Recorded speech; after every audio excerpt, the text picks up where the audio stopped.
everyone. We're here at Balleks Garden Center. The snow is just melting outside, but in the greenhouses the jasmine and the orchids are in bloom. And today we're going to talk about one of our favorite projects, and that's building terrariums. Now, we have so many different kinds and styles of terrariums, everything from these wonderful conservatories, which make a little miniature landscape, to bubble bowls, to single planters, to tabletop conservatories, to single specimens of succulents, and even some specimens of Venus flytraps, which the fifth graders just love. So we're going to talk about plant selection first, and then we'll show you how to plant it. So let's look at some perfect varieties for using in a terrarium. Here in this terrarium with the conservatory top, it allows you for the height of some of the beautiful Phalaenopsis orchids and some of the taller ferns. In addition, in the front, we can use this wonderful club moss, Selaginella, and baby's tears here as a little ground cover. Because when you're planting a terrarium, you're basically creating a little indoor landscape. If we go over here to some of the smaller containers, this little bubble bowl has, for instance, a little miniature African violet, a miniature peperomia, and another variety of baby's tears as your ground cover.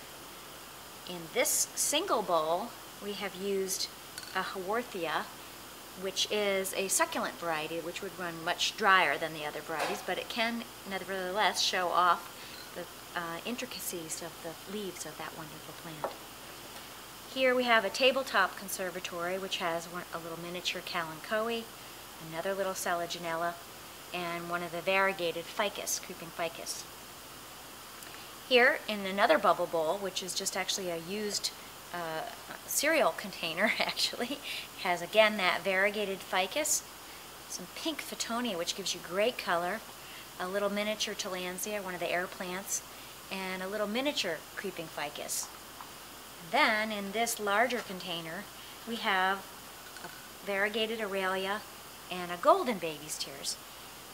And finally, in this container, we have the Venus flytrap, which loves that little moisture enclosure that is created by the terrarium.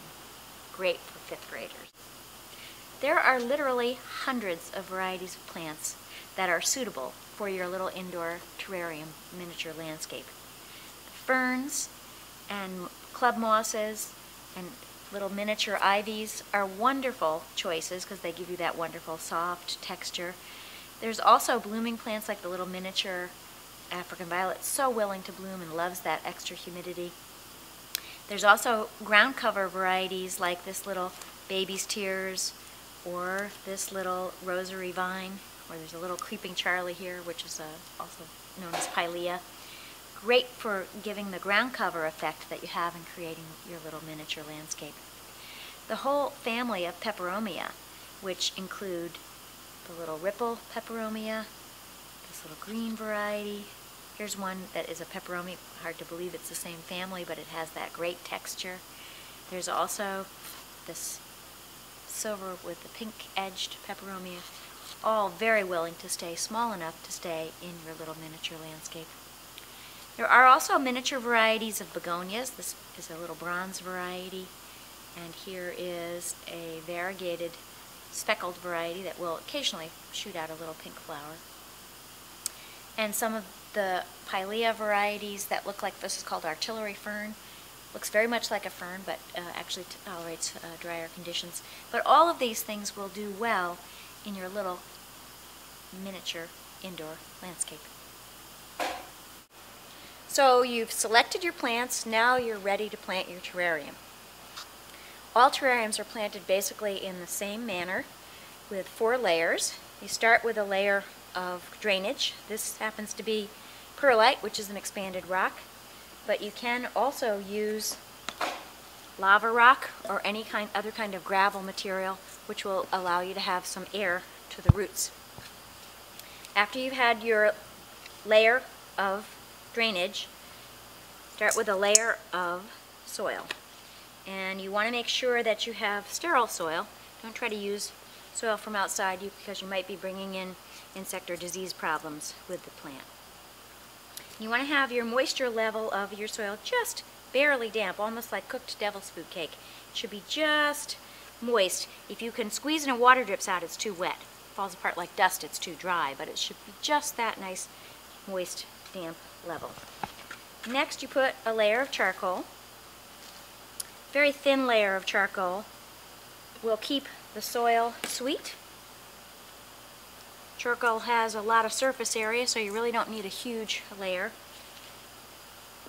And because your water and your air are constantly being recycled in the same space, you want something that keeps that environment sweet. And you put your layer, next layer, your planting layer. And then we're going to plant our plants that we chose, which is that, again, that golden baby's tears, that little miniature African violet, and again the miniature peperomia. Remember, we tried to choose things that were going to be a good contrast to each other, because basically, again, you're planting a little miniature landscape. So we're going to plant the baby's tears in first. Very shallow roots, so they don't need a lot of soil depth. They will want to grow over the surface of the area and sort of give you your little ground cover, so to speak, in that landscape. I love these little miniature African violets because they're so willing to bloom for such a long time. They will need to have their gone-by flowers picked off every once in a while. But other than that, they're very, very easy. And when you plant it in there, you notice I'm just very gently tucking the plants in. I'm trying not to compress the soil because you want to have good air to those roots. And finally, the little miniature variegated peperomia. That little variegation again gives you a good color contrast, and you see you've got fine texture and coarse texture mixed with the bright color of the flowers. Basically, you're using the same concepts as you do in any other landscape. You're trying to mix foliage, textures, and flower color to give you maximum contrast. All right, now you want to put perhaps some accent pieces.